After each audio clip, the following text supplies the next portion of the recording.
नमस्कार, मैं हूं ब्रिज द्विवेदी। एनर्जी मीटर में आप सभी का स्वागत है। आज के सेशन की बात की जाए तो क्रूड के प्राइसेस स्टेबल है। इंतजार कर रहे हैं कि अमेरिका ईरान के बीच 19 तारीख को साइन हो जाए। हमने प्रीवियस सेशन में देखा एक शार्प फॉल देखने को मिला। ब्रेंट क्रूड 4.5% के अराउंड गिरता हुआ दिखाई दिया, $83 पर आया। वहीं पर प्राइसेस अभी भी स्टेबल है, यानी यहां से तय होगा अमेरिका ईरान के बीच समझौते को लेकर कि अगर यहां से साइन हो जाती है डील तो हम और गिरावट देख सकते हैं, लेकिन अगर डील साइन नहीं होती है तो वापस से ब्रेंट में अपसाइड मूवमेंट देखने को मिल सकता है।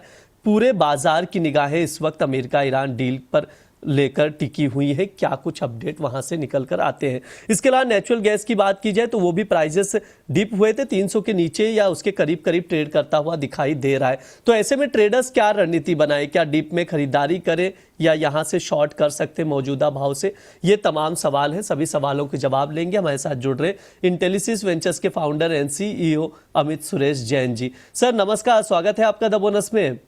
Thank you so much Brij ji, good afternoon. Sir America Iran समझौते को लेकर ही सब कुछ क्रूड का मूवमेंट तय हो रहा है। हम लोग देख रहे हैं $83 के करीब करीब है। अगर ये समझौता हो जाता है तो सर कितना टूटता हुआ दिखाई देगा क्रूड, और अभी क्या रणनीति बनाई जाए सर? ब्रिज जी, मेरा पर्सनल ओपिनियन ये है कि 7100 का मंदा कम लगता है, यानी कि यहाँ से $3-4 की और मंदी, बस उससे ज़्यादा नहीं। लेकिन ऑन द कॉन्ट्ररी बहुत बड़ी तेजी भी नहीं लगती है। बाजार फंसा हुआ रहने की उम्मीद लग रही है। अगर बाजार फंसा हुआ रहने की उम्मीद लग रही है तो इसका मतलब जो डील साइन होना है, हो सकता है उसमें और थोड़ा डिले हो और थोड़ा टाइम बाय किया जाए। हालांकि ये लोग काफ़ी टाइम से टाइम ही बाय कर रहे हैं बस। ना हमें सोने दे रहे हैं, ना हमें पीने दे रहे हैं, ना हमें खाने दे रहे हैं बराबर से। इन्होंने इनके भी माइंडसेट को रीड करने की जिम्मेदारी हमको दे दी है। तो ब्रिज जी, अभी 7100 का मंदा नहीं लगता है मुझे। हालांकि तेजी 8440 के बाद ट्रिगर होगी। तो अब देखना ये होगा कि 7100 कटता है या फिर 8400 कटता है। जब तक ये दोनों आंकड़े नहीं कटते, ना तेजी की क्लैरिटी ना मंदी की क्लैरिटी। मेरी तरफ से कुछ रणनीतियां हैं ब्रिज जी। एक रिस्क लेना चाहिए, मुझे ऐसा लगता है। बाउंस बैक की उम्मीद है। 7520 के आसपास अगर क्रूड मिलता है तो वहां पर 7399 के स्टॉप लॉस से एक रिस्क ली जा सकती है। हालांकि अगेंस्ट द ट्रेंड है तो क्वांटिटी कम रखना है। 7700, 7800 और 7900 के टारगेट है। करंट मार्केट प्राइस में बेचना नहीं है, ये क्लियरिटी है। अगर इनकेस 8000 के आसपास मिलता है तो वहां पर बिकवाली कर सकते हैं। 8051 के स्टॉप लॉस से 7900 और 7800 तक के टारगेट होंगे। तो करंट मार्केट प्राइस में इंपल्सिव बाजार को पार्टिसिपेट करने की कोशिश नहीं करना है। 2-4 दिन बाजार में काम नहीं करेंगे कोई दिक्कत नहीं है, लेकिन खाते में पैसा सेफ रहना चाहिए ताकि हम फ्यूचर को पार्टिसिपेट कर सके जब दिमाग और दिल एक जगह पे हो। ठीक है, ये सर की राय है क्रूड ऑयल को लेकर। ट्रेडिंग कॉल स्क्रीन पर है। सेल ऑन राइस की स्ट्रैटेजी बना सकते हैं। जून वायदे में 8000 पर शॉर्ट करिए, 7800 तक के टारगेट के लिए 8051 का स्टॉप लॉस लगाइए। इसके अलावा डिप में मिले तो वहां से बाइंग जोन क्रिएट हो रहा है, तो वहां पर बाइंग अपॉर्चुनिटी दिखाई दे रही। जून वायदा ही है, 7520 पर लॉन्ग करके चल सकते हैं। 7900 तक के टारगेट के लिए 7399 का स्टॉप लॉस लगाइए। स्टॉप लॉस मस्ट है क्योंकि मार्केट में उतार चढ़ाव लगातार हम लोग देख रहे हैं, स्पेशली क्रूड में जिस तरह से अपडेट आ रहे हैं, इंटरनेशनल जियोपॉलिटिकल टेंशन को लेकर जो अपडेट आ रहे हैं उसका असर हम लोग क्रूड के प्राइसेस पर देख रहे हैं। उसके अकॉर्डिंग आप लोग रणनीति बनाकर चल सकते हैं।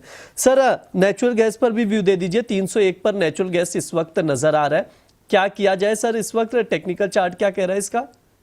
ब्रिज जी, नेचुरल गैस को भी ना अपन दो तरीके से समझते हैं। एक तो लंबे समय का ब्रेकआउट कब आने की उम्मीद बनेगी, क्योंकि यहाँ से 10-15 रुपए बढ़ना कोई डिफिकल्ट बात नहीं है। इनफैक्ट कल अपने दर्शकों का सबका लावमाल भी हुआ होगा। 286 के आसपास बाय इनिशिएट करने कहा था, अभी 300 रुपए का भाव चल रहा है। 330 रुपए के बाद एक फ्रेश तेजी का मोमेंटम 360 और 380 के ऊपर ट्रिगर होने की संभावना बनाएगा। और ये इसलिए कह रहा हूँ क्योंकि मैं काफी सारे लोगों को बोलते हुए सुनता हूँ कि 380 रुपए, 400 रुपए, 500 रुपए के भाव आ जाएंगे, लेकिन उसकी पॉसिबिलिटी 330 रुपए के बाद आएगी। एज पर मी आ सकती है वो तेजी जब तक 286 और 280 के लेवल को सस्टेन कर रहा है। तो अभी इमीडिएटली उम्मीद मत बनाइएगा बहुत बड़ी तेजी और मंदी की। 280 के बाद फ्रेश मंदी भी ट्रिगर हो सकती है। तो 280 रुपए टूटने तक के पोटेंशियल की M2M लॉस को बेयर करने की ताकत भी साथ में रखिएगा।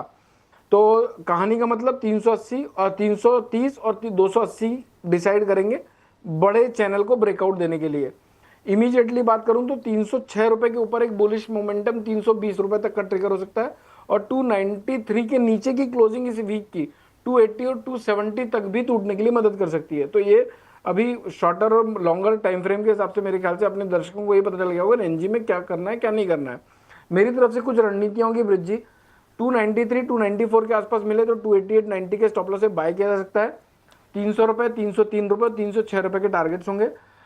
सेल भी किया जा सकता है 304 रुपए के आसपास, 306 रुपए 60 पैसे के स्टॉप लॉस से 301 और 298 रुपए के टारगेट के लिए। एक बात और बोलना चाहता हूं ब्रिज जी, जी बहुत सारे कॉल्स देते हैं अपन, हर कॉल को एग्जीक्यूशन हो जरूरी नहीं है। इनफैक्ट मैं कोशिश करता हूं 10 में से 3 ही कॉल एक्टिवेट हो लेकिन अच्छे हों। तो कॉल्स तो बहुत सारे दिए जाते हैं, पार्टिसिपेट अपने को उन्हीं में करना है जिनमें पोटेंशियल अच्छा दिखता है, क्योंकि अननेसेसरी सब जगह उलझना जरूरी नहीं है।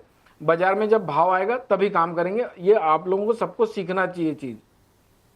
जी बिल्कुल, ट्रेडर्स को इस चीज़ का ध्यान रखना चाहिए, जो लेवल्स बता रहे हैं सर उसके अकॉर्डिंग आप लोग रणनीति बनाइए। 300 के करीब अभी भाव नजर आ रहा है। सेल ऑन राइज भी स्ट्रैटेजी शेयर की गई है और डिप में बाय करने की भी स्ट्रैटेजी शेयर की गई है, तो उसके अकॉर्डिंग आप लोग रणनीति बनाकर चल सकते हैं।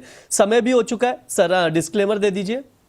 ब्रिज जी, जितनी भी बातचीत हमारी क्रूड एनजी को लेके हुई, मेरी पर्सनल पोजीशन कहीं नहीं होती है। हो सकता है हमने अपने क्लाइंटों को सेम माइंडसेट के साथ स्ट्रैटेजीज और कॉल्स शेयर किए हुए हों।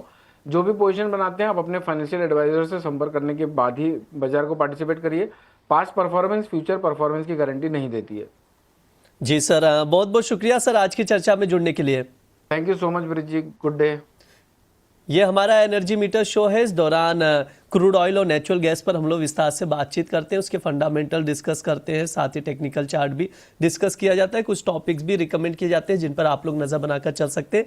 इसके साथ ही लगातार जो अमेरिका ईरान की ओर से अपडेट आ रहा है उस पर जरूर निगाहें बनाकर रखिए, क्योंकि उसी का इम्पैक्ट दिखाई दे रहा है क्रूड के मार्केट में। क्रूड का मूवमेंट अमेरिका ईरान के समझौते की खबर के चलते नजर आ रहा है, यानी सब कुछ अमेरिका ईरान जियोपॉलिटिकल टेंशन थी जो समझौते में कन्वर्ट हो रही है, उसका असर दिखाई दे रहा है।